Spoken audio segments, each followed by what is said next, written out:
The next piece of news I have is about Tommy End, Aleister Black, Malakai Black, but also about one other person in the WWE who only has at current a 30-day non-compete clause.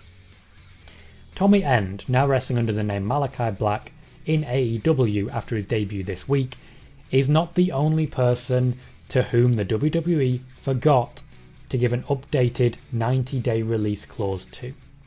When End, under the name Aleister Black at the time, came up to the main roster, it was at the beginning of the year as part of a somewhat random 4-person call-up. DIY, the tag team name for Johnny Gargano and Tommaso Ciampa, were also called up. Unfortunately for them, they wrestled without a pay rise for their time on the main roster and were eventually quietly returned to NXT due to injury, so they got paid the same that they did in NXT. Black came up with a tag partner in Ricochet, and it was after their first WrestleMania appearance that they were permanently moved to the main roster. At the time, they were both offered new contracts, which they signed and accepted. Both Ricochet and Aleister Black maintained their 30-day release clause, 30-day non-compete clause that they had from NXT. As you might expect, Ricochet has found himself being told to sign a contract amendment this week. I wonder why that might have happened.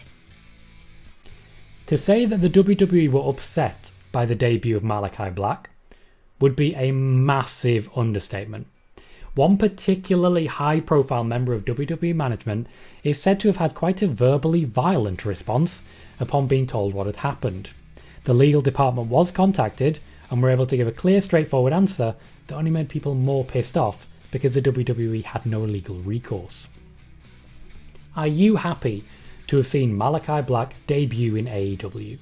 Also, do you think that they got the choices the right way round in Zelina Vega going back to the WWE instead, and Aleister Black going to AEW, particularly when you consider Zelina Vega is the streamer of the two, not now of course, but she was, so maybe she would have done well in AEW as well.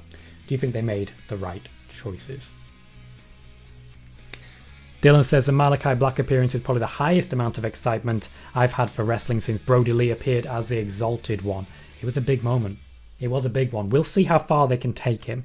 A feud with Cody is a damn good start, but that's standard, isn't it? Matt says, really WWE's fault for not updating it from 30 to 90 days? Yeah, that's true.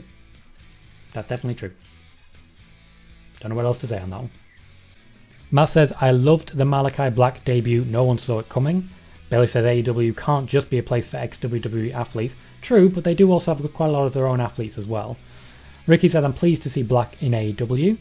And Dylan says, it can be a place for wrestlers, which they are, believe it or not, regardless of company. WWE are not worried, this from Jonesy, about Black leaving. They do not care about other promotions. That's true. By and large, they don't care about other promotions. I've been saying that for a long time. And Matt says, Aleister Black is WWE's loss and AEW's gain. That's definitely true. That is definitely true. Same can be said of pretty much anyone who was released.